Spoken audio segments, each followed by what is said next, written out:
아멘. 아멘. 할렐루야. 오늘 여러분과 함께 온유한 사람들의 복이라는 제목으로 우리 팔복 두 번째 시간으로 하나님의 말씀 같이 봅니다. 지난주에 말씀드린 것처럼 우리 진짜 복을 받는 사람들이라는 주제를 가지고 지금 말씀을 같이 나누고 있습니다. 하나님께서 세상을 창조하시고 만드신 세상이 너무 좋아 보이셔서 심히 좋다, 너무 좋다 이렇게 말씀하셨습니다. 그리고 나서 좋을 뿐만 아니라 그들에게 복을 주셨다라고 말씀하십니다. 하나님이 그들에게 복을 주시며 그들에게 이르되 생육하고 번성하라. 그 복되신 하나님의 뜻을 받들어 오신 예수님도 이 세상에 오셔서 공생애를 시작하실 때에 제자들에게 말씀하시기를 복된 자가 되라는 말씀으로 8가지의 복을 말씀해 주셨습니다. 하나님의 뜻은 우리 모든 성도들이 복을 받고 복을 누리는 것입니다. 할렐루야. 그래서 여러분, 우리가 믿음 생활을 하면 행복해지고 복되기 위해서 믿음 생활을 하는데 이게 하나님의 마음이세요. 그래서 여러분, 우리가 신앙생활을 가지면 우리 모두가 복의 근원이신 하나님을 바라보고 복을 받는 사람들이 되어야만 되는 것입니다. 복 그러니까 여러분, 우리가 생각하는 돈, 또 장수 이런 것만 생각하시는데 오늘 예수님은 전혀 우리가 생각하지 못한 복을 말씀하시는데 묵상을 하고 나면 이게 얼마나 큰 복인가를 다시 한번 깨닫게 되는 것입니다. 지난주에 이어서 오늘 세 번째 복, 온유한 자는 복이 있나니라는 그런 특별한 말씀을 묵상하고자 합니다. 자, 오늘 여러분, 예수님께서 세 번째로 복이 있는 그 사를 얘기하는데 온유한 자가 복이 있나니 저희가 땅을 기업으로 받을 것입니다. 오늘 말씀을 준비하면서 한국 사람들은 특별히 이 세 번째 복을 좋아하겠다 생각 들었어요. 왜냐? 땅을 워낙 좋아하잖아요. 옛날부터 부동산, 또 복부인, 하여간 부동산을 취급하는 사람을 복부인이라고 했으니까 땅이 돈이 되나 봐요. 오늘 온유한 자가 복이 있는데 저희가 땅을 기업으로 받는답니다. 자, 땅을 기업으로 받는 것, 유산으로 받는 것 참 기쁜 일이잖아요. 그런데 문제는요, 온유한 자가 복이 있다는데 조금 갸우뚱하게 되는 것입니다. 과연 온유한 자가 무엇이기에 이런 복이 있을까? 사실 성경이 이렇게 얘기해도 우리들은 여기에 귀를 기울이지 않을 때가 많습니다. 왜냐? 우리 모두는 힘을 좋아하기 때문입니다. 정치적인 힘, 권력의 힘, 돈의 힘, 그 다음에 육체의 힘. 우리가 사는 세상이 약육강식의 세상이라 부르는데 그 이유는 힘 있는 사람이 모든 것을 다 빼앗고 잘 사는 세상이라는 생각이 우리 가운데 있기 때문입니다. 지금 러시아와 우크라이나 전쟁 중에 있지 않습니까? 여러분, 수많은 전쟁의 이유가 있지만 그 왜 싸우는 건 줄 아세요? 땅 때문에 싸우는 겁니다. 근데 오늘 성경은요, 땅을 받는데 그러기 위해서는 온유한 자가 돼야 된다고 말씀하셨지 않습니까? 그런데 성경은 뭐라고 얘기하냐면 오늘 온유한 자가 복을 받고 땅을 받는다 이렇게 되어 있습니다. 세상은요, 땅 차지하기 위해서 전쟁도 불사합니다.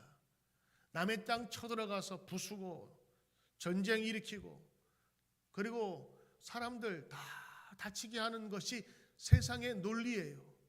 그러면서도 떳떳하게 고개 들고 사는 것이 바로 세상입니다. 그래서 약하고 또 힘없는 이름보다는 자녀들에게 특히 남자 같은 경우에는 힘 있는 이름을 많이 주죠.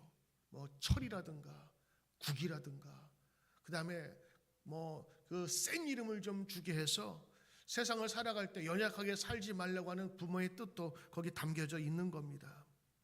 그런데 왜 성경은 특별히 예수님은 온유한 자가 복이 있다고 하셨을까? 사실 우리가 이 성경 말씀을 묵상하면서 온유가 무엇인지를 모르기 때문에 예수님의 말씀이 하신 이 복이 이상하게 들려지는 거예요. 사실 여러분, 많은 사람이 온유 그러면 어떤 뉘앙스, 이미지가 있냐면 약하고 길들여지고 그리고 용기가 없는, 사실 실제로 영어 성경에 보니까 이 온유한 사람을 더 meek이라고 그랬어요.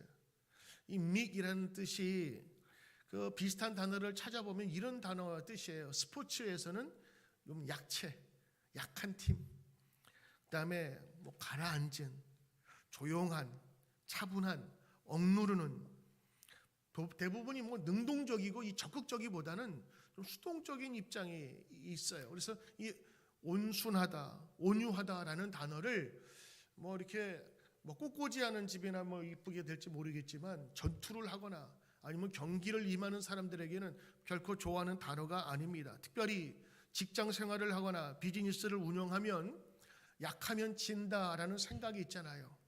특별히 주인과 그 손님 사이에 뭐가 있지요? 기싸움이 있습니다. 이 기싸움에서 지면 다 지는 거예요. 상대방과 계약을 할 때에 내가 좋은 조건으로 탁 내밀 수 있는 이 힘이 있어야 되거든요. 그래서 온유한 사람이 되는 것을 싫어합니다. 온유에 반대되는 단어가 뭐일까요? 아마 굳이 찾아본다면 강인하다, 굳건하다, 든든하다, 뭐 이런 단어가 아닐까요? 그래서 사람들은 온순하고 온유한 것을 싫어합니다. 그러나 예수님이 복되다 하신 이 온유함에 대한 성경적인 이해는 우리의 생각과 좀 다르다는 거예요. 특별히 이 원래 헬라어로 쓰여진 그 단어의 원어를 살펴보면 우리가 지금 어떤 때는 많이 오해하고 있구나라는 생각을 하게 됩니다. 예수님께서 말씀하신 온유의 원뜻은 그냥 부들부들하고 그리고 아무런 매갈이 없는 것을 얘기하는 것이 아니라, 예수님께서 말씀하신 온유의 원래 뜻은 통제하에 있는 힘, 제어된 힘, 컨트롤된 파워를 얘기하는 겁니다. 한국어의 그 번역된 뜻은 온유라고 되어 있는데 온자가 따뜻할 온자입니다. 유자는 부드러울, 따뜻하고 부드러운 곳이 온유, 이렇게 생각해요. 그래서 이 말씀 읽을 때마다 저도 마찬가지로 성격이 좋고 따스하고 부드러운 사람이 땅을 기업으로 받는 것이구나, 이런 생각을 하게 되는 것입니다. 근데 여러분, 여기에 오해의 함정이 있는 거예요. 원래 성경에 쓰여진 그 단어, 그 헬라어는 프라우스라고 하는 단어인데, 이 프라우스는 유순하다, 겸손하다는 뜻도 있어요. 그런데 그 단어의 시작과 대상이 조금 다릅니다. 그리스어 프라우스는 strength brought under control, 그러니까 컨트롤 되어서 통제된 힘이 바로 이 온유라고 하는 거예요. 온유가 그냥 마음이 부드러워져서 따뜻해서 온유가 아니라 컨트롤 돼서 부드러워진 거예요. 이것을 제일 잘 설명하는 게 야생마입니다. 여러분, 야생마는요 어디로 튈지 몰라요. 그래서 야생마를 길들이기 위해서 그 카우보이가 막 타고 나서 얘가 잠잠해질 때까지 막 타지 않습니까? 막 그냥 미친 듯이 날뛰는 거예요. 거기다 막 떨어지면서 또 타고 또 타고. 그래서 누가 이기나 할 정도로 마지막에는 사람이 그 뛰는 것을 견디면서 마지막 딱 견뎌냈을 때 이제 더 이상 안 되겠다 그러면서 이제 말이 자기 스스로 힘을 빼잖아요. 그럼 거기에다 이제 안장을 지우고 거기에다가 고삐를 채워가지고 이제는 어린아이가 끌어도 될 만큼 유순한 말이 되는 거예요. 이 프라우스라는 뜻은 무엇이냐? 이렇게 어린아이도 끌 수 있을 만큼 유순해진 말은요 저절로 된 것이 아니라 통제하에 있다고 하는 거예요. 어디? 주인의 통제하에. 그리고 카우보이가 길들였기 때문에 이제 길들여진 힘, 이게 여러분 온유라고 하는 겁니다. 온유는 스스로 되어진 것이 아니라 주인에 의해서 길들여진 야생말과 같다라고 하는 것이죠. 그러면 성경적인 관점에서 온유는 뭐냐? 그냥 내 속에서 나타난 따뜻한 성격이 아니라 성령님이 오셔서 우리를 따뜻하고 그리고 품을 수 있고, 그리고 하나님의 그 계획 아래서 순종하는 것, 이게 여러분 온유라고 하는 거예요. 그러니 여러분, 온유한 사람 그러면 그냥 친절한 사람 이런 뜻이 아니라 성령에 의해서, 성령의 말씀으로 변화되어서 그 말씀 가운데서 있으면서 하나님을 따르는 사람, 이게 여러분 진정한 뜻의 온유라고 하는 것입니다. 그래서 온유란 잘 훈련된 야생마와 같이 자신의 인생에서 모든 능력과 생각과 힘을 오로지 성령이 이끄는 대로 발휘하고 사용하는 자를 의미하는 겁니다. 그래서 여러분 성경에 있는 내용을 보면 이 온유는 사람에게 저절로 생겨나는 것이 아니라 성령께서 주관하신다는 것을 말씀하고 있어요. 고린도전서 13장 4절 8절에 보면 사랑에 대해서 나옵니다. 사랑이 뭐냐? 사랑은 오래 참고, 사랑은 온유하며. 그래요. 사랑은 얘기할 때 사랑은 이거야, 오래 참는 거야. 그리고 사랑은 온유야. 그럼 온유가 뭐예요? 여러분, 온유는 여러분 여기 영어 단어로 보면 love is kind라고 돼 있죠. 그러니까 love, 사랑은요 kind, 친절하고 그리고 대접을 잘 하는 것입니다. 그러니까 온유가 여러분 아까는 meek이라는 단어를 썼는데 지금은 kind라는 단어를 썼잖아요. 그러니까 이 온유란 걸 여러 가지로 우리가 살펴볼 수가 있는데요. 오늘 말씀 보니까 온유가 사랑이래요. 사랑이 온유래요. 왜 이런 얘기가 나왔느냐? 고린도 교회가 은사가 충만한 교회였습니다. 제가 볼 때 아주 뜨겁게 기도하는 교회였어요. 그러다 보니까 많은 사람이 은사를 받았어요. 방언하는 은사, 통변의 은사, 병 고치는 은사, 수많은 은사를 받았는데 문제는요, 성령께서 은사를 왜 주셨느냐? 그 은사 주신 것은 받은 은사를 가지고 교회를 덕을 세우고 사람을 도우라고 주신 건데 사람들의 욕심이 그 은사를 가지고 경쟁하기 시작했어요, 교회에서. 그리고 내가 받은 것보다 저 사람이 좋아 보이니까 시기하기 시작했어요. 그리고 받지 못한 사람을 정죄하기 시작했다고요. 저 말씀 다 꺼주세요. 저도 내용 아니니까. 그래서 오늘 여러분 이 사랑에 대한 내용을 같이 하면서 그 교회 교인들이 진짜 사랑이 아닌 겉으로만 사랑하는 것을 배우게 된 거예요. 그래서 그것을 보다 못한 사도 바울 선생님이 그 교인들에게 뭐라고 부탁을 하느냐? 여러분 진짜 은사가 있는데 이런 은사를 받으세요라고 얘기하는 게 뭐냐? 바로 성령의 은사, 그 중에 하나인 제일 큰 은사 사랑을 사모하십시오.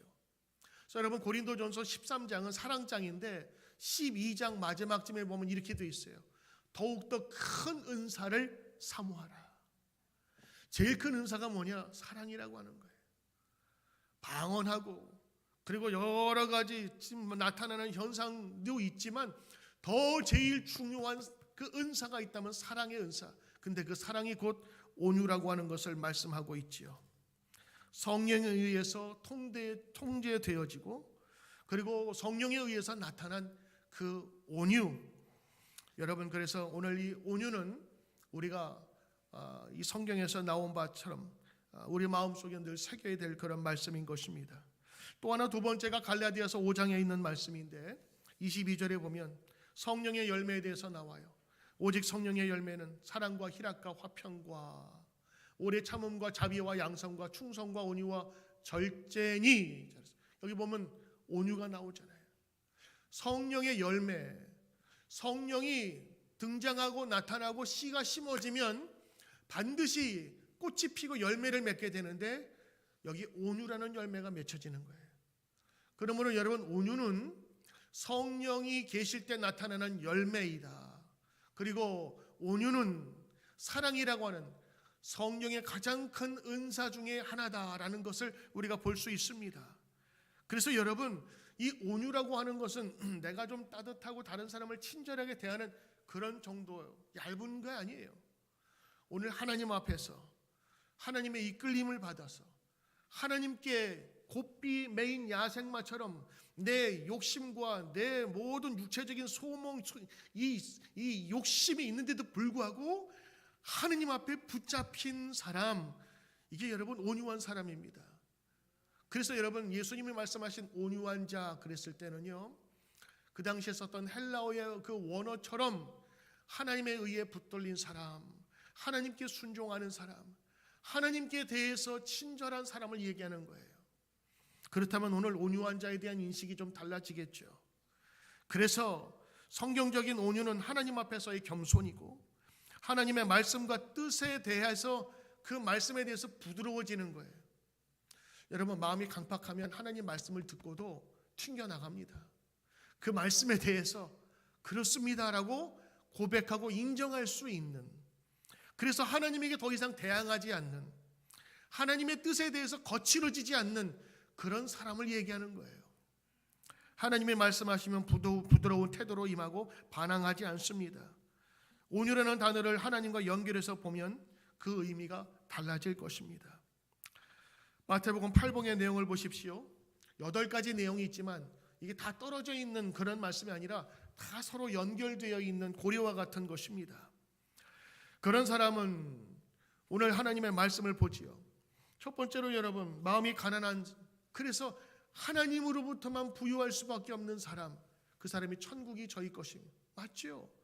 천국, 하나님이 계신 곳이 그곳에 가득 찰 수 있다고 하는 거예요. 그리고 남의 아픔과 어려움을 보면서 내 것처럼 안타깝게 여기면서 그를 위해서 함께 울어줄 사람, 애통하는 자는 복이 있나니, 하나님께서 어떤 복을 채워주시느냐? 하나님의 위로를 받을 것이며, 여러분 위로받으면 힐링되고 깨끗하게 치유된다 그랬죠. 그리고 연결되어서 세 번째로 이런 사람이 바로 하나님 앞에서 온전한 사람이다라는 것을 이야기해 주는 거예요. 그러니까 여러분 온전한 단어를, 여러분이 알고 있는 그 단어를 툭 던져보지 마시고 3절과 4절 그리고 세 번째 이어지는 이 온유한 사람의 복을 한번 생각해 보자고 하는 것입니다. 여러분 학교나 비즈니스 현장 속에서 우리 일터에서는 거만하고 교만한 사람을 쳐줍니다. 그리고 그 사람을 인정해 주는 경향이 많아요. 왜 비싼 차 타고 좋은 차 타는 거 아십니까? 왜 여러분 장신구 비싼 거 하고 가방 비싼 거 드는 줄 아십니까? 기죽지 않기 위해서. 남보다 더, 내가 더 잘 보이고 내가 다른 사람보다 더 뛰어나다고 하는 것을 보이기 위해서 그렇게 하는 거 아니겠어요? 여러분 결국에 교만하고 힘있어 하는 사람은 나중에 지게 되어 있습니다. 대인관계 속에서도 이기지 못합니다. 거만하고 자기만 하는 자기만 하는 사람들은 주위에 친구가 없어집니다. 죽어라 권력을 쫓은 사람은 나중에 외롭게 됩니다. 심지어는 돈을 많이 가지면 가질수록 그들은 재정에 대해서 불안함을 가지게 되는 거예요. 그런데 온유한 사람은 하나님 앞에서 겸손합니다. 하나님께서 주시는 그 모든 것들을 다 누릴 수 있다고 믿기 때문이죠. 유진 피터슨 목사님이 여러분 우리가 읽고 있는 보통 일반 성경을 바라보면서 자기의 그 느낌으로 번역한 책이 있습니다. 여러분 메시지라는 성경인데 거기 보면 이렇게 번역되어 있어요. 엉뚱하게도 스스로 만족하는 사람은 복이 있나니. 이걸 어떻게 이렇게 번역했을까라는 생각이 들 정도로 파격적이에요. 근데 내가 보니까 이게 무슨 뜻인지 알겠더라고요. 온유한 사람을 만족한 사람으로 적어놨어요. 하나님이 주시는 것으로 만족할 수 있는 사람, 이게 온유라고 하는 그분의 생각이에요. 여러분 우리가 생각하는 온유와 성경에서 말하는 온유가 좀 다르지만, 그러나 오늘 여러분 중요한 사실은 하나님 앞에서 우리의 육체와 소욕이 제어된 사람, 이게 온유한 사람이라는 뜻이고, 또 두 번째로 이 하나님 앞에서 온유한 사람이 세상 사람과 살아갈 때 어떻게 살아갈 수 있느냐를 우리에게 알려주시는데, 자 여러분 보지요. 여러분 군대에서 지휘관들이 있지 않습니까? 그 지휘관들을 어떤 그 유형으로 나누는데 세 가지 유형으로 나눕니다. 첫 번째가 맹장입니다. 용장이라고도 하죠. 용맹한 지휘관이 좋다. 근데 그 용맹한 지휘관보다 더 훌륭한 지휘관이 있어요. 지장이라고 합니다.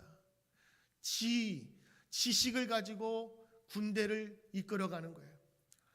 병법을 잘 활용하고 군대를 잘 이끌 수 있도록, 그래서 승리하게끔 하는 장군이 더 좋다고 합니다. 근데 그 지장보다 더 좋은 장군이 있는데 덕장이라고 합니다. 덕을 끼치는 거예요. 사람의 마음을 가지는 거예요. 사람의 마음을 내 것으로 만들면서 목표를 향해 나가게 하는 겁니다. 여러분, 덕장이 제일 훌륭하다는 게 뭡니까? 사실 어떻게 생각하면 오늘 말씀드리는 온유한 사람이 하나님 앞에서 길들여지고 하나님 앞에서 쓰임받은 사람이 세상 사람과 관계할 때 과연 어떻게 살아갈 수 있느냐? 여러분, 이 온유함이 우리가 말하는 그 온유함으로 나타날 수 있는데 인간의 한계를 넘어서는 온유함이 나타나게 되는 겁니다. 신약과 구약의 두 사람을 들어요. 첫째는 모세고 둘째는 예수님입니다. 민수기 12장 3절에 보면 이렇게 나와 있습니다. 이 사람 모세는 온유함이 지면의 모든 사람보다 더하더라. 여러분, 모세가 온유하다고 합니다. 그것도 세상에 있는 모든 사람보다 더 온유하다. 또 예수님 마태복음 11장 28절에 수고하고 무거운 짐진 자들아 다 내게로 오라 내가 너희를 쉬게 하리라 말씀하셨어요. 그러면서 이유가 뭐냐? 나는 온유하고 겸손하다라고 스스로 말씀하십니다. 이 두 사람에게는 공통점이 있습니다. 대적의 공격과 비웃음의 악한 일에 대해서 그대로 갚지 않았다고 하는 것입니다. 민수기에 보면 모세가 이런 얘기가 나와요. 구스 여인, 그러니까 피부색도 다르고 전혀 인종이 다른 나라 여인을 부인으로 삼습니다. 근데 이것을 좋게 보지 않았던 미리암 누나죠. 그 다음에 사촌 형이죠. 아론이 그를 보면서 이거 잘못된 일이라고 하면서 막 비난하고 깔보고 그리고 무시하게 됩니다. 너만 선지자냐? 나도 선지자다. 그러면서 하나님이 세워주신 질서도 무시하게 됩니다. 가족 질서를 보면 동생이지요. 근데 모세는 그 당시에 최고의 지도자 아니었습니까? 사실 모세는 힘이 있었습니다. 그럼에도 불구하고 그들과 같이 비난에 동조하거나 원수갚질 않았더라고요. 그리고 아무 대응도 하지 않았습니다. 사실은 무기력하게 보였지만 이것은 무기력한 것이 아니라 하나님께 맡기고 묵묵히 자신의 길을 걸어가는 것입니다. 여러분, 이게 능력인 것입니다. 오히려 모세는 미리암이 문둥병에 걸렸을 때 그녀를 위해서 중보기도까지 합니다. 하나님, 미리암을 살려주십시오. 고쳐주십시오. 사실 보통 이 정도 되면 우리의 마음이 어떻습니까? 아유, 고소하다. 아유, 쌤통이다. 내가 저럴 줄 알았어. 내가 기도했더니 하나님께서 저렇게 벌을 주시는구나. 이렇게 생각하지 않겠습니까? 근데 모세는 온유함이 극한 사람이라고 얘기한 것처럼 미리암을 위해서 중보기도 합니다. 근데 원래 그런 사람이었을까? 모세가 아니었어요. 모세는 성질난다고 사람 죽였던 사람이었습니다. 모세는 내 뜻하고 맞지 않는다고 하면서 사람들 몰래 지켜보면서 다른 사람 죽였던 사람이야. 그리고 도망갔던 사람이에요. 살인자의, 도망자의, 사람이 할 수 없는 모든 극한 상황까지 갔던 모세인데 모세가 어떻게 이렇게 변했냔 말이죠. 그 모세가 하나님 앞에 붙들린 사람이 되었기 때문에 여러분, 그게 온유잖아요. 우리 배웠잖아요. 야생마가 아니라 하나님 앞에서 길들여진, 그래서 이 고삐가 채워진 말, 바로 모세의 이 이야기였습니다. 큰 노예에서 있던 사람들 데리고 와서 먹이고 입히고 그랬더니 이제는 고마워할 만한 그 사람들이 모세에 대해서 돌을 들고 나를 왜 여기 데리고 왔냐 하면서 원망하고 할 때 하나님께서 그들을 치료하셨죠. 그때 하나님 뭐라고 그러세요? 하나님께 기도했던 모세가 하나님, 여기까지 데리고 와서 죽이면 하나님 뭐가 됩니까? 좀 살려주시고 하나님 도와주십시오 하면서 중보기도 합니다. 이게 여러분 모세의 온유함이었습니다. 예수님은 어떠셨습니까? 십자가에 달리시면서 그를 못 받고 저주하는 그 사람들에게 오히려 기도하시잖아요. 저들의 죄를 용서하소서. 저들은 저들의 죄를 알지 못하나이다. 예수님 스스로 마음이 온유한 사람이라고 표현한 이유가 거기 있었습니다. 온유한 사람은 복이 있다. 예수님 선언하셨습니다. 그러므로 여러분, 예수님이 말씀하셨다면 이거는 진리이다라고 생각하면서 우리가 접근하는 것은 우리 신앙인의 바른 태도일 것입니다. 우리 모든 성도들이 저는 온유해지기를 축복합니다. 온유해져야 돼요. 온유해지면 복이 있다 말씀하셨고, 그리고 그 복이 정말 위대한 하나님의 응답으로 우리에게 다가오게 되는 것입니다. 우리 교회가 올해 또 새로운 직분자를 다시 뽑을 계획을 세우고 있습니다.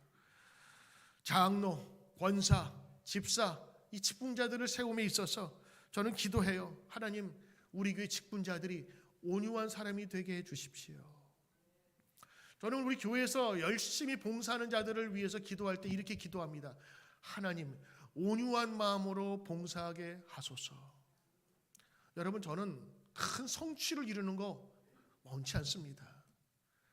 그 욕심, 그 정욕을 가지고 주님께 봉사한다는 이름으로 봉사하다가 자기도 넘어지고 다른 사람도 지치게 하고 서로 싸우고 서로 물고 뜯고 결국에 남는 것 아무것도 없어요. 저는 이렇게 얘기하고 싶어요.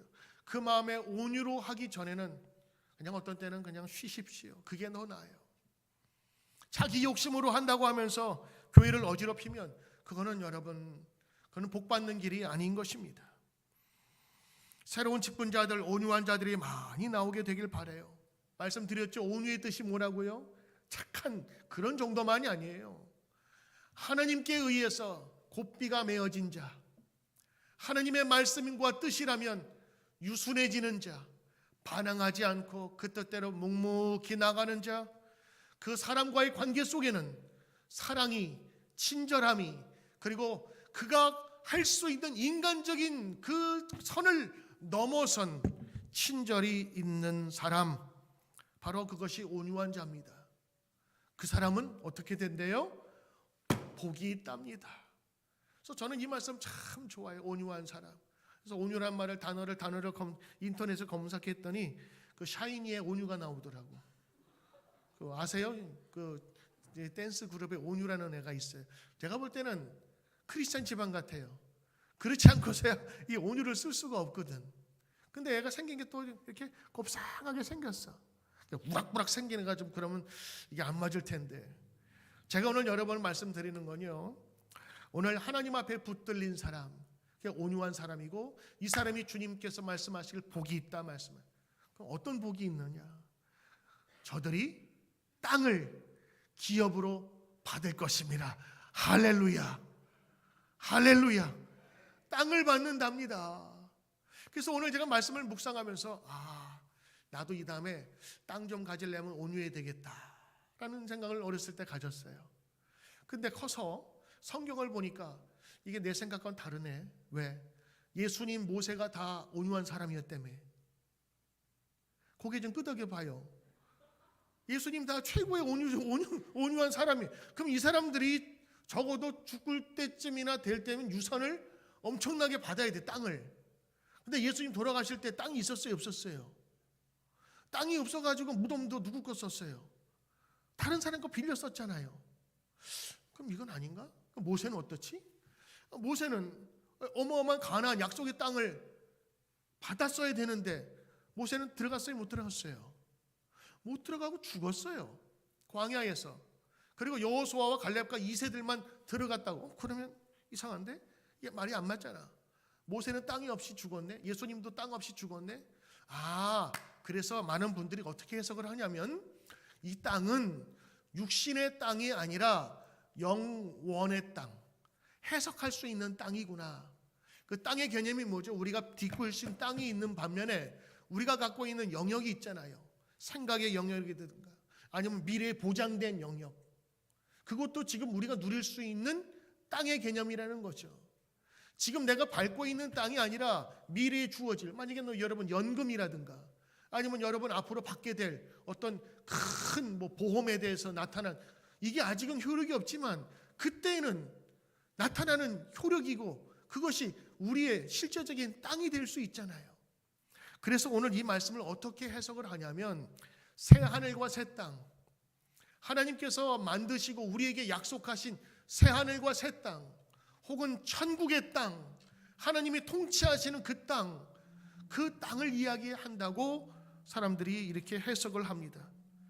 사실 그것도 맞는 얘기죠. 왜냐하면 이 팔복의 전체적인 내용들이 심령의, 마음의 축복과 천국에 대해서 말씀하고 있기 때문인 것입니다.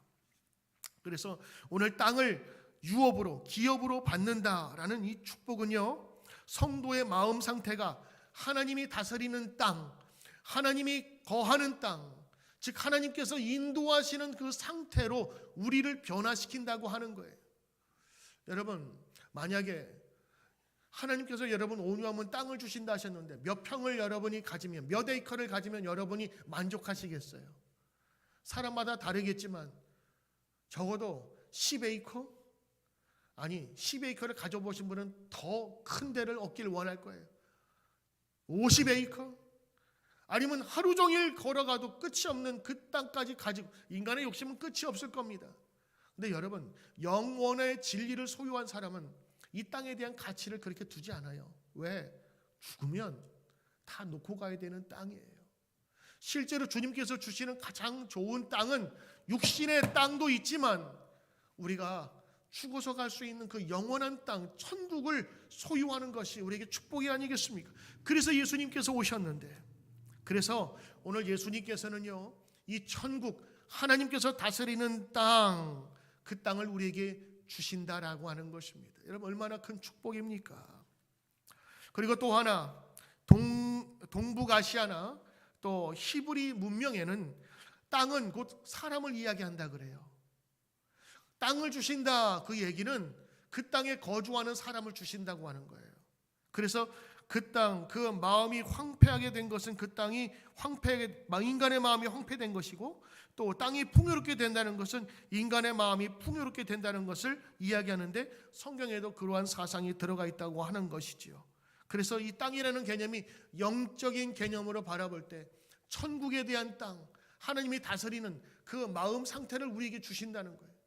여러분, 그 사람에게는 있고 없고의 문제가 아니라, 높고 낮음의 문제가 아니라 하나님께서 진정한 평강과 은혜를 주신다고.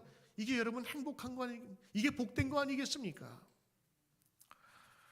오늘 여러분, 땅을 얻는다, 오늘 그 말씀을 저는 영적으로 해석했는데 저도 동의해요.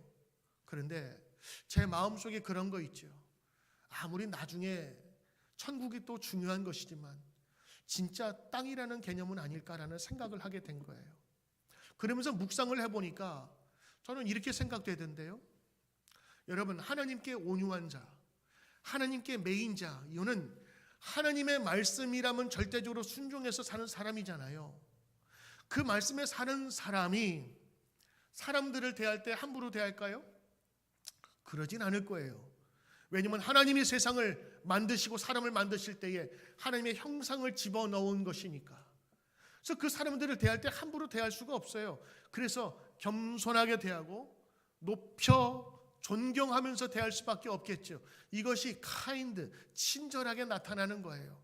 근데 그것은 내가 저 사람에게 굴복하거나 저 사람이 힘이 세니까 내가 이렇게 움츠리는 게 아니라 하나님께서 만드신 귀한 존재이기 때문에 내가 정말 겸손한 마음으로 엎드리고 존경하는 이 온유한 마음으로 사람들을 대해 보십시오. 어떻게 되나? 그랬더니 온유한 사람은 사람들의 마음을 얻게 될 거다라는 생각이 들더라고요. 여러분, 돈 따라가면 안 됩니다. 장사하더라도 사람을 잡아야 되는 거예요. 우리 교회에 어떤 집사님이 있어요. 집사님이 음식점을 하시는데 그분이 그러시더라고요. 아, 오늘 음식 너무 맛있네요. 그랬더니 기분 좋으시죠? 저는 기분을 팔아요. 그러더라고요. 음식점에서 음식을 파는 게 아니라 기분을 판대. 그분들이 먹고 나가면서 행복해지면 자기가 좋대. 다른 사람들이 그 음식을 먹으러 오지만 주인장의 마음을 보고 또 오고 싶어하는 그런 마음이 들겠더라고요. 여러분, 사람을 얻으면 다 얻는 거예요. 오늘 성경에서 땅은 곧 사람이라 그랬잖아요. 하나님께서 온유한 사람은 땅을 기업으로 받는데, 맞아요.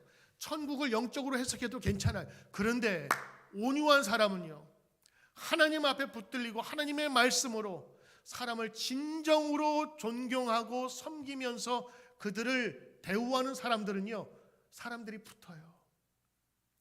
그리고 그 사람들이 마음을 주어요. 마음을 주면 어떤 일이 생기느냐? 좋은 정보도 줘. 돈이 되는 정보. 여기 사세요. 샀더니 2년 후에 30배가 됐네. 요거 사세요. 별거 아닌데 주식 깡통 주식인데 샀더니 여러분, 돈이 문제가 아니라 사람의 마음을 얻으면 사람의 정보를 얻고 사람들 가운데 귀한 그 정보를 통해서 때로는 죽을 위협에 있는 사람도 그 상대방의 마음을 얻음으로 말미암아 죽음에서 벗어나게 되는 일을 겪게 되는 거 아니겠습니까? 제가 보니까 이 말은 영적인 의미로만 사용될 게 아니라 진짜 예수님의 말씀은 옳다라는 생각이 드는 거예요. 저는 어렸을 때 우리 부모님한테 그런 얘기 들었어요. 야, 져주면서 살아. 야, 손해보면서 살아. 뭐 그렇다고 해가지고 내가 뭐 재산을 다 드릴 만큼 그렇게 손해보는 건 아니라 우리 가운데 자잘한 거 있잖아요. 내가 고집부려도 되지 않는 것. 부부관계도 마찬가지고 교인 간의 관계도 이거 아니면 안 되라는 거 좀 내버려 두자고. 그러면 내가 조금 손해볼 줄 몰라도 뭘 얻어요? 사람의 마음을 얻는 거예요. 사람의 마음을 얻으면 다 얻을 수 있는 거예요. 온유한 자가 땅을 얻는데 당연히 땅을 얻지. 그 땅이 뭐예요? 사람인데 땅을 얻어 사람을 얻는 거예요. 사람의 마음을 얻어. 사람만 얻어도 여러분 땅을 얻을 수 있어요. 오늘 여러분 오늘 이 말씀 기억하면서 온유한 자가 되고 온유한 자가 받는 땅의 축복도 받기를 축복합니다. 정말이에요 여러분. 온유한 자 하늘나라를 유업으로 받아요. 하나님의 통치하심이 내 마음과 내 가정 속에 임하게 돼요. 그리고 제가 두 번째로 묵상하면서 우리 교인들 정말 온유해서 사람의 마음을 다 얻는 사람들. 그래서 땅도 많이 가지시길 아멘 해야 되는데 그렇죠? 아멘. 이거 욕심을 바라는 게 아니에요. 하나님께서 하나님의 일을 하라고 주신 거는 우리가 받고 누리면서 행할 수 있다는 건 축복입니다. 그러므로 여러분 온유한 자 복이 있나니 온유한 자 복이 있나니 저희가 땅을 하늘의 땅과 지상의 땅을 기업으로 유업으로 받을 것이라. 아멘. 오늘 여러분 이러한 축복이 여러분의 삶 속에서 늘 넘치시기를 주의 이름으로 축복합니다. 아멘. 기도합니다. 하나님 온유한 자가 되게 하옵소서. 하느님 앞에 붙들린 자가 되게 하옵소서.